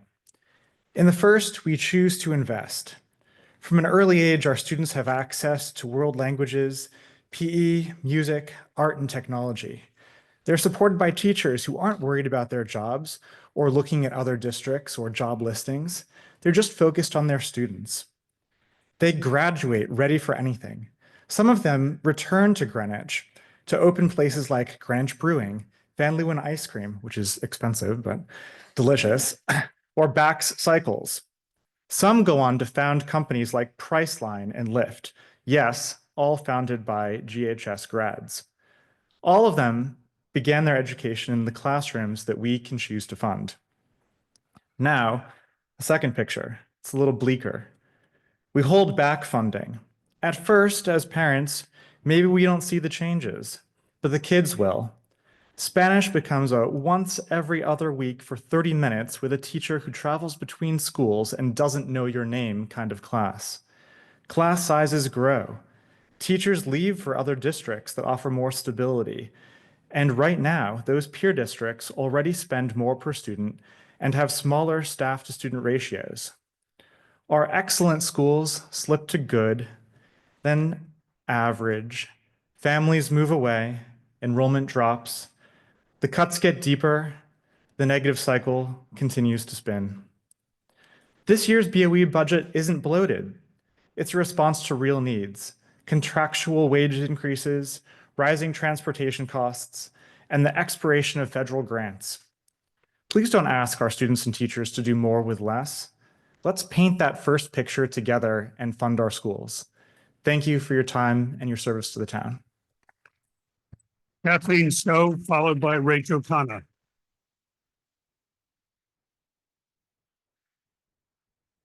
Good evening. Oh, I don't have to, this is the opposite of when I'm up there. Okay. Good evening. My name is Kathleen Stone. For those of you that I have not met, I am in my 8th year as a proud member of the Board of Education, with the majority of that time on the Budget Committee. I'm also the proud mom of 3 GPS kids. First, as a fellow public servant, I want to thank you for your time and for listening this evening. One of my favorite parts of serving on the board is public comment, especially when it's from our students. So thank you for listening to all of us. I won't go through all the figures since you know them and have had the opportunity to ask your questions, but I want to highlight some of the good stuff that perhaps as finance members you don't get to hear. But I think it's important to reflect on some of our successes and then talk about the challenges. First of all, we are constantly winning awards in arts and music. Please go listen to the orchestra or band or attend a choral performance or a play at one of our schools. You'll be wowed. Sports. I couldn't possibly name all the regional and state championships, since surely I will miss one. However, I cannot leave tonight without congratulating Terry Lowe again and another swimming championship, the 11th Street Triple Crown. Academics. 8 of our schools are schools of a distinction. Our ALP program is a differentiator in the state. Fresh in my mind is the STEM report that we just heard at our last board meeting, illustrated so much as our successes in math and science. You hear about our science research program led by Andy Bermonti. It's recognized. They literally wrote a book on him.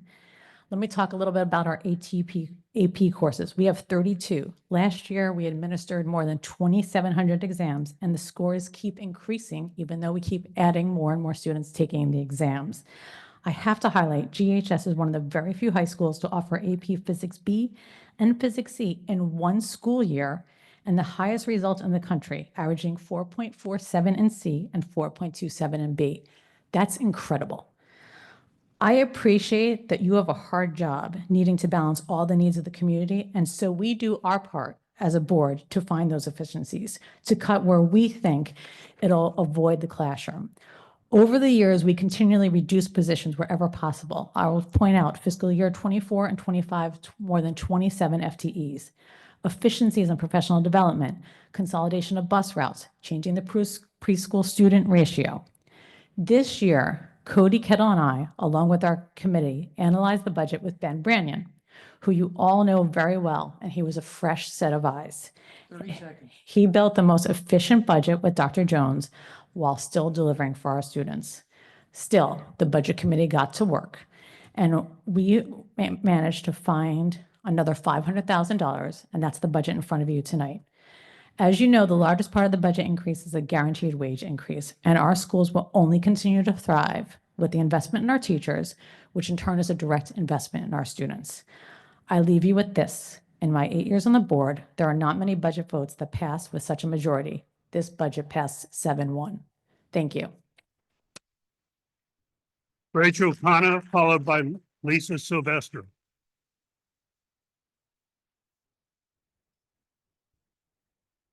Good evening, members of the Board of Estimate and Taxation. My name is Rachel Khanna. I'm a longtime Greenwich resident, a parent of a Greenwich High School graduate, a former RTM member, and former state representative for the 149th District. I'm here this evening to urge you to support and approve the Board of Education's operating budget request. The Board of Education went through the budget with an eye to cutting what they could, and their request is what is absolutely necessary to provide mandated and high-quality education. Further cuts come at the expense of teachers' jobs and educational programs. We want our town to have high-quality schools for our children, but also to continue attracting families to Greenwich. It's vital for the future of our town. For many years, there's been talk that enrollment in Greenwich Public Schools is on a downward trajectory. But in fact, enrollment in our public schools has remained fairly steady for the past 2 decades. Notably, pre-enrollment for kindergarten is the highest in a decade. And this is a trend bolstered by increasing local birth rates and not a one-time adjustment due to age requirement changes. It's simple math. BOE operating costs are up due to contractual salary increases, increased transportation costs, an increasing special education population, and loss of federal funding such as ARPA and Title I. Cutting teachers and programs, increasing class sizes, or consolidating schools means ultimately it's our students who will pay. I urge you to focus on what the BOE is telling you it needs to continue to provide excellent educational programming to all our students and to please fully fund the Board of Education's operating budget. Thank you for your consideration. Lisa Sylvester, followed by Justine Bolduc, please. Good evening. Thank you for the opportunity to speak tonight. My name is Lisa Sylvester, and I'm the Greenwich High School PTA outgoing president. I am in full support of the revised proposed GPS budget, and I'm asking for no further cuts. Over my past 24 years of volunteering within the Greenwich Public Schools PTAs, both behind the scenes and in roles like the one I have now, I have seen this story before, as many of us have. The superintendent comes up with his or her budget, it goes to the BOE, they tweak it, and it all comes before you. Then comes nights like this. We all get up to speak, hoping that our comments matter and will truly make a difference. We are energized, we're wearing our school colors, and we want to see all of you place the utmost importance on our public school students and teachers. Typically, though, we find out more cuts are made, which usually means teachers losing jobs, programs being cut, facility needs are pushed back, and more. My question to you all is, at what point do we all get on the same page and say our students and teachers deserve better? This vote tonight should solely be about what is right for our public schools. Each and every single item, teacher, and student are all important. I can tell you, between myself, my co-president Monica, and our board, we're pretty good about raising money. We're pretty good about asking for money, but we can't come up with that shortfall. So I urge you to please not make any additional cuts and vote yes to the full proposed budget you received. Now, taking off my hat as the PTA president and just having my mom hat on, my 3 girls all graduated Greenwich High School, not to mention my parents and my grandmothers. My son is a senior and headed off to college this fall. His plan is to get his master's degree in education, and he wants to come back to Greenwich High School and teach math. I am so proud that he wants to become an educator, but it's difficult to know what the future holds. Will he be able to get a job when he graduates? There's a lot of people who say, don't go into education, it's too much, there's too much uncertainty. Don't go back to Greenwich, it's too political. And the list goes on. but I strongly believe that our town can come together when we need to and offer our public school students and teachers the best without sacrifice. I want my son to be encouraged to continue on this path that he has chosen, and I can think of no better district to do it in. But we all need to realize the public schools are the very first step towards the future of our children. And if we can encourage others like my son to pursue becoming an educator and return to this town, our future looks very bright. It's time to set aside differences and see the bigger picture. Please vote yes for the proposed budget in front of you without cuts. Thank you. Justine Bolduc, followed by Stephanie Kukrow.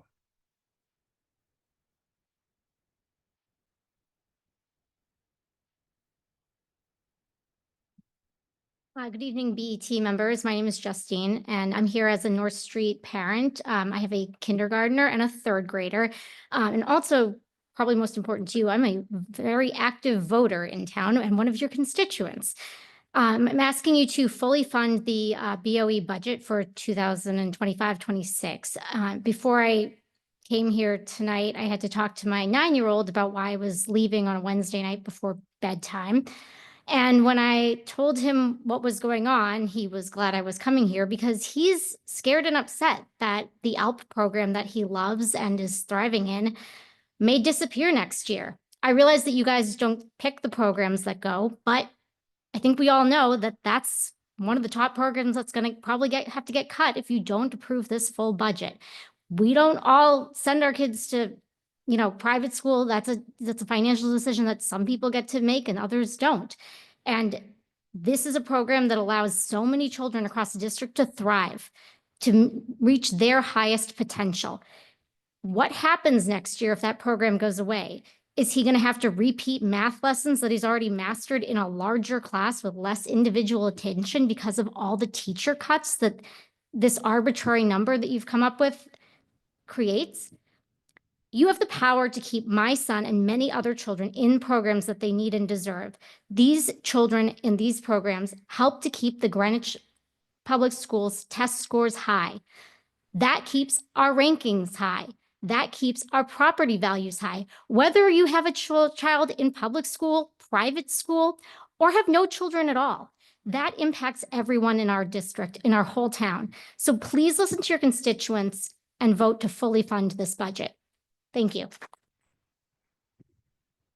Stephanie Kukrow, followed by James Walsh.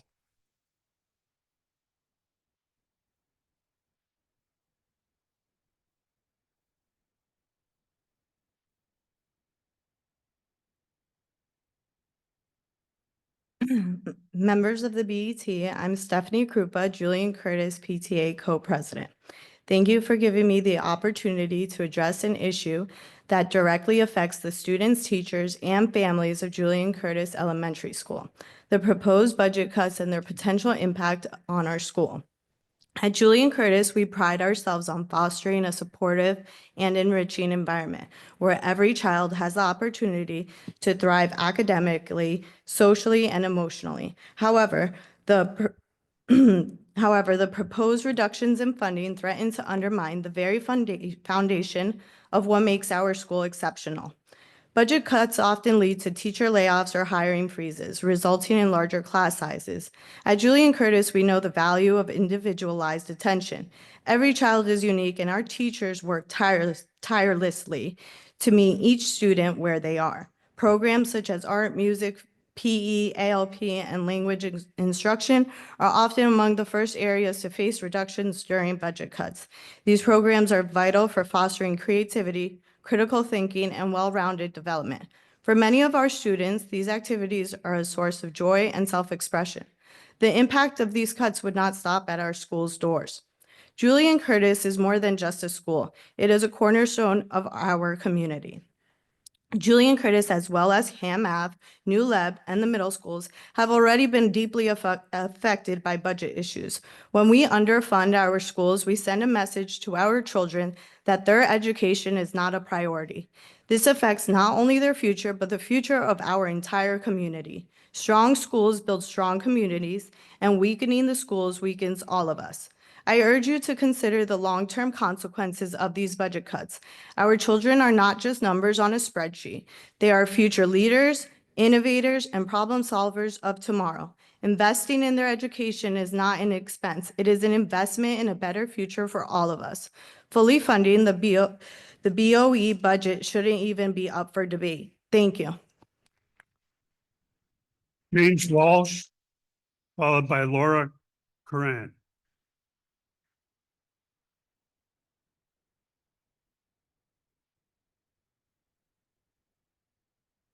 Hey, good evening all. My name is James Walsh. I'm a father of a CMS and a COSCOB student, and unfortunately have become increasingly frustrated that I need to come here before this body year after year to ask for the proper funding for our schools. I would like to stress the money the BET is looking to cut this year is not going to fund nice to have, but it's going to fund need to have renovations, programmings, and educators. The gap between what the BOE requested and what the BET has deemed appropriate is $4.1 million. With a town population of 63,518, that breaks out to just under $65 per Greenwich resident. Let that sink in. I don't think anyone would say that is an extravagant or extra amount to spend on our children. For too long, our educational facilities have been underfunded and the town has been forced to play catch up. Don't compound that error that you're currently striving to correct by starving our schools of the full budget the BOE has asked for. While parents can tolerate quirks and delays in updating facilities, they will not tolerate cuts in the operational budget that will negatively impact the quality of their children's education. Failing to fully fund the school's budget will not only reduce the educational experience of our children, but will also send a message to our educators that they are not valued and that all that is important in Greenwich is the mill rate. Tonight, I, and so far everyone else, with the exception of one individual, are asking you to fully fund the school's budget, even if that means raising the mill rate. Our children deserve it, our teachers and administrators deserve it, and the small amount this will cost the town will pay significant long-term dividends to our current and future students. Thank you. Laura Coran, followed by Elspeth Spransky. Good evening. Thank you for the opportunity to speak to you tonight. My name is Laura Kwan. I have 3 children in Greenwich, one who's in elementary school and 2 who will be joining soon. I'm passionate about education, and here's what I want you to know. My husband and I moved here for 2 reasons. 1, for the quality of the public education, and 2, because we believe the leaders in this town are the kind of people who will choose to fund and invest in our youth. The quality of our education and enrichment programs like ALP are critical to the success of all children. If ALP were to be cut, others have said this, but it's so important, I want to say it again. Class sizes will be increased. It will be harder for teachers to address the needs of all students, and it increases the possibility that our most brightest students are going to be disengaged and disruptive because they are bored. I understand that you do not approve all of the elements of the budget, but I think we all know, as others have said, that if the full budget is not approved, that discretionary programs like ALP and even PE are going to be the first on the cutting block. My son Liam is here with me tonight. He's 8. He's in the ALP program at North Street, and he is listening and he is learning. And the decision you make tonight will send a very powerful message to him about how much you value his education. I urge you, do not compromise on what makes Greenwich great. Please take a stand, be heroes for our children, and vote to approve this entire budget. Thank you. Elspeth Spransky, followed by Carrie Gruss.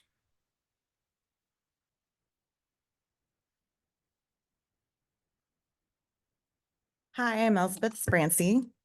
I'm a parent of a 1st grader at North Street, and I have a 4th grader at Julian Curtis. This puts me in a unique position where I get to have a perspective on the challenges of the larger class sizes at Julian Curtis, especially in the 4th grade. While I love JC's community and I'm over the moon with the new principals there, my son also loves the foreign languages and is finally speaking Spanish with his Peruvian grandparents.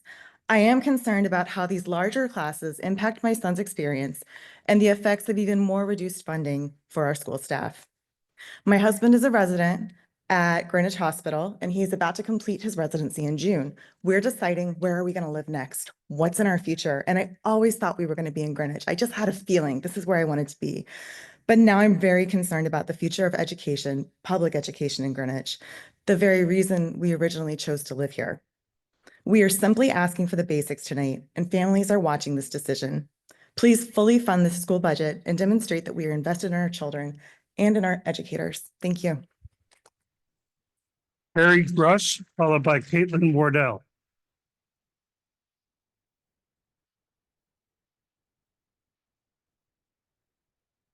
Good evening. My name is Carrie Gruce, and I'm a parent of an NSS fourth grader and a CMS seventh grader. I'm also co-president for the CMS PTA, but tonight I'm speaking as a parent. Please vote to fully fund the BOE's proposed budget. Any cut to this budget will result in significant decreases in the quality of education Greenwich can offer their students. This budget includes only the absolutely necessary inclusions for our kids to continue to thrive. Our kids should not pay the price of a downgraded education to meet arbitrary spending caps. I urge you to pass the BOE budget fully funded to ensure another year of quality education can be offered in our public schools. Thank you. Caitlin Wardell, followed by Claire Kilgallen. Good evening. My name is Caitlin Wardell. I'm a parent of a sixth grader at EMS and a fourth grader at Riverside. I urge you to pass the 2025-26 school budget. Excellence is expensive. I am sure you agree, otherwise you all would have chosen to live in a cheaper location. We have heard from wonderful educators who have dedicated their careers to our schools and our kids. We have heard from very polished and talented high school students. I would like to take this moment to remind you that students like that don't just arrive at Greenwich High School. They come up through the system known as GPS. GPS is a whole, and we cannot cut additional pieces out of it. Success doesn't happen overnight. Regeneron science finalists aren't made in 11th grade. Their interest and talent is nurtured starting in our elementary schools. Same for our debate team winners, where their curiosity is ignited. When a teacher has a third grade classroom with students who read everywhere from a 9th grade level to a 1st grade level, how is one teacher supposed to reach all 20+ students? I urge you to not cut ALP, which takes the advanced students out of the class to give them what they need, so the general education teacher can give the other students what they need. So every student has a chance to be a science fair finalist in high school, should they want to work for that. Please don't be anti-academics. Please preserve and expand the excellence of GPS. Do not threaten it. At the very least, do it to preserve the real estate value of everyone in this room, including you. Claire Kilgallen, followed by Keith Damsky. Good evening. My name is Claire Kilgallen. For those who don't know me, good evening, Chair Fisher and the members of the board. Thank you for your service. I'm a longtime PTA volunteer, officer, etc. I served on the New Lebanon Building Committee. I am the vice chair of the Central Middle School Building Committee. And I'm also a substitute helping in the schools. And why is that? Because there is a need.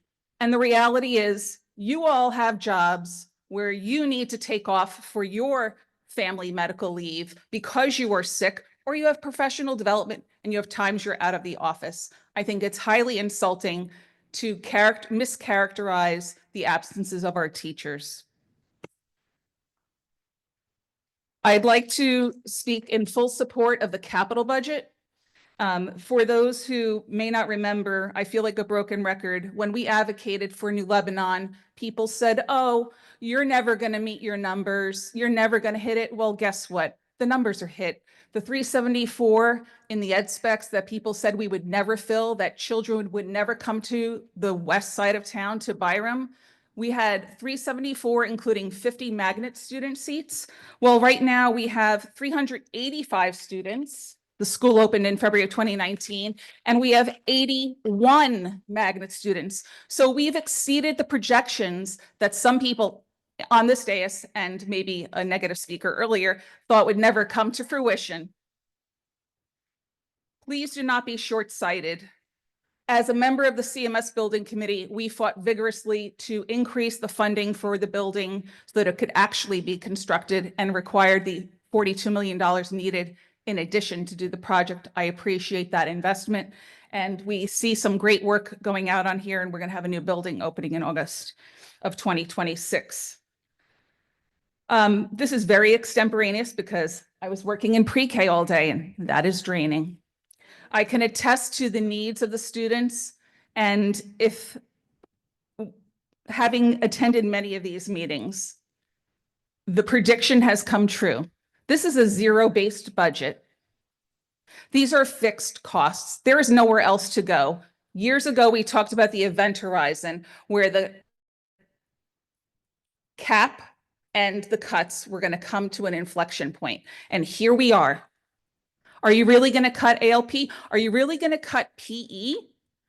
Do you know what's going to happen in those classrooms with dysregulated children who have all this energy and they need the time to be able to focus, and they need the PE, they need the ALP, they need the language.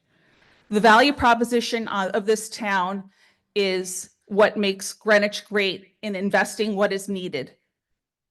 I know some people might look at this and say that there are emotional parents here who are speaking. I've been speaking for the past 15 years.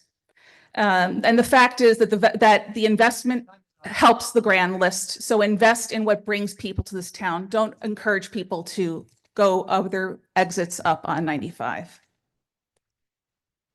Keith Damsky, followed by Jan D'Angelo. It's hard to follow. Thanks, everybody. My name is Keith Damsky. I'm the proud dad of Theo. He's a COSCOB first grader. I'm also a District 2 member of the RTM, serving on the Finance Committee and the Budget Overview Committee. Next week, the school budget is going to be reviewed, and it's no secret that there's a reasonable possibility it's going to get cut. There's a lot at stake here. Personally, for me and my family, civically also, for the role of disciplined analysis in budgeting.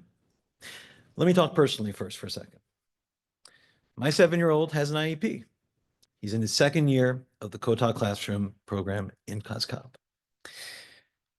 The program has been transformational for him. He has developed core skills years ahead of what I dare dream, and he has classmates who get him and accept him. The Kotak program currently runs through 3rd grade. The proposed budget calls for it to continue into 4th. Cuts to the budget for the schools overall would threaten to stop it in its tracks. For my family, friends, neighbors, I implore you to preserve it. Now, I'm also aware that school budget is not only a matter of heart. Through the RTM, Finance Committee, and BOC lens, I see that much is at stake as well for the role of disciplined analysis in budgeting. On the one hand, you have all seen the extensive and detailed financial and educational programming analyses undertaken by the superintendent and the BOE. It's really long. You all have had ready access to the thorough analyses undertaken and presentations given by my RTM colleagues, some sitting right there. The proposed budget is supported by a mountain of good work. Now, on the other hand, some may be inclined to disagree. Disagreement and debate can be healthy. But what has been brought to bear in support of cuts? I would like to think that any calls for cuts to specific items would be grounded in a thoughtful analysis, or at least a clear enumeration of the items to be cut. If such work is available, it is highly elusive. Surely someone will point to the budget guidelines. I will point to them too, sadly. At least when it comes to the school budget, the guidelines, and I say this with sadness, have suffered a decline in rigor this cycle. Extensive work has been done in that regard. It can all be referenced. There are links. 30 seconds. Thank you, Pete. As a tip of the iceberg for everyone here, to make this crystal clear, past guidelines recognized that contracts governing teacher salaries are not identical to those governing everyone else's salaries. Salary growth for school in town were different percentages. Now they're an identical round number of 3%. That's reasonable when we're just working to a guideline. It is not reasonable as the basis for a decision like this. So the decision of whether to fully fund the school budget is paired with another choice then, and I will say it plainly. Should the budget be based on clear-eyed, thorough analysis or not? Thank you. And the last speaker tonight, Jan D'Angelo.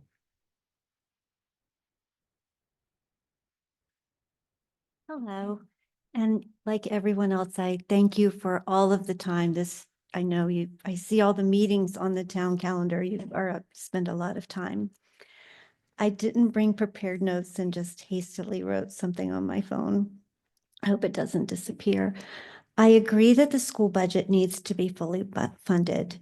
I have a part-time job at the Cobb Library, and being close to 3 schools, I see Greenwich Public School students as well as their teachers and parents every day, and they are impressive. But I want to bring up the need to fund the geothermal repairs refurbishment of the geothermal system at Hamilton Ave. As I've written to you, the students, faculty, and neighbors need this taken care of. Please do what the school board has requested and also the right thing for the comfort and health of our students and what will be in the long run better for the budget. Thank you for staying and listening to all of our comments. Okay. That brings us to the end of tonight's public hearing. Did you want to speak? Okay, would you sign a slip so we have a record? There were no slips on the back when I came in. I'm sorry. You can speak first and then make sure you fill one out afterwards, please. Thank you. I am Alex Pop. I'm a Greenwich resident, RTM member, 26 years teaching at Riverside School. I was on the feasibility committee. The architect did a masterful job collecting all the staff input and creating one inclusive plan. However, just note that there's only one plan created, and the feasibility committee was not tasked with prioritizing or voting on any of the recommendations. Yes, the ed specs are a step in the right direction, and we all acknowledge that there are a few tight spaces in the building that need to be fixed. But I believe the ed specs still need to be revisited and revised. The idea that classrooms need to be expanded to meet some state standard is problematic and unnecessary. There are costs and drawbacks that have not been fully vetted. First of all, Riverside is a top-performing elementary school in the district and one of the top 5 in the state. We're achieving stellar academic performance. Expanding the rooms by 80 to 100 square feet will have absolutely no academic increase in academic performance. Secondly, Greenwich just is undergoing a major renovation, and it was approved by BOE, BET, RTM. And according to the ed specs, the facility will maintain grade 2 to 5 room size, averaging slightly smaller than Riverside. So my question is, why does if Greenwich doesn't need larger rooms, then why does Riverside? As a teacher at the beginning of every year, like all teachers in the district, I keep my fingers crossed, wishing for smaller class sections. And at Riverside, some of us are starting to worry that now that we have potential of more spacious rooms, that would welcome a larger student headcount. So in other words, more space just might mean more students in the class, and that would be detrimental. Number 4, the renovation expansion will be multi-year. Tearing down walls means sections of the building will be completely gutted. A clear vision of where to house the students and associated costs needs to be considered. 5th, moving walls and expanding the spaces could result in the exterior window frames being off-centered, and the windows will no longer be aligned with the room. And it's possible that 2 rooms could share the same window. If a complete interior renovation is in order, like Old Greenwich, maybe we ought to have the discussion. Maybe we need a new building, which I don't necessarily agree with, or do we just maintain the classrooms, and the ones that need to be fixed, we fix them or we move them to the space of the addition. Thank you.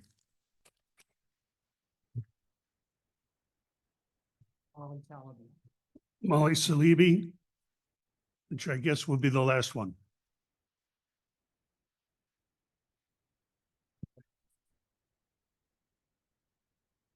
Hi, thanks. I wasn't going to speak tonight, but I've spoken the last 8 years. And I listened to a myriad of compelling people tonight. So I couldn't say things better. The difference in and folks talked about 4 million and the big gap. Well, I look at it a different way. 37.2% versus 38.6% of the overall budget if you fully fund the schools. And fund the schools. Otherwise, let's start changing BET guidelines to BET mandates. Thanks.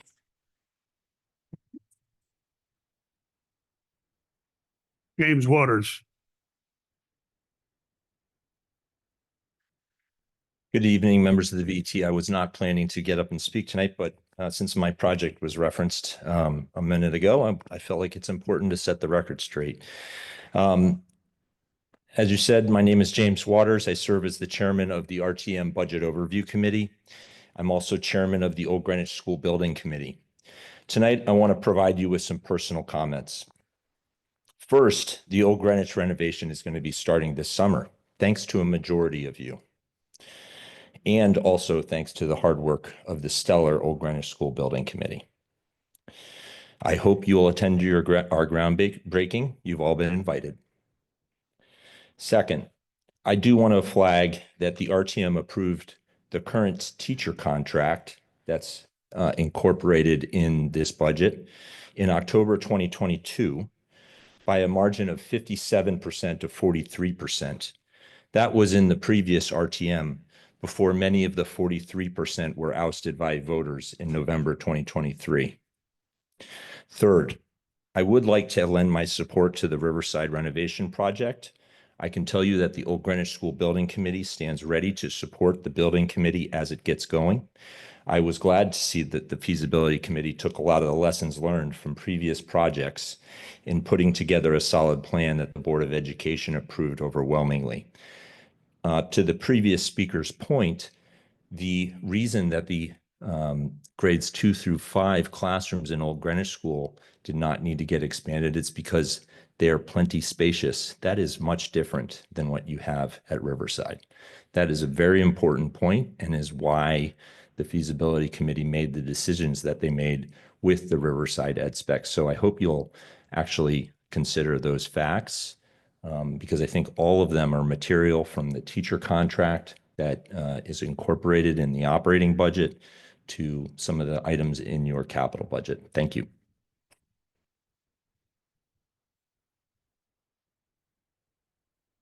Okay, I think that's finally it. Did you have one more, Pete? No. Oh, okay.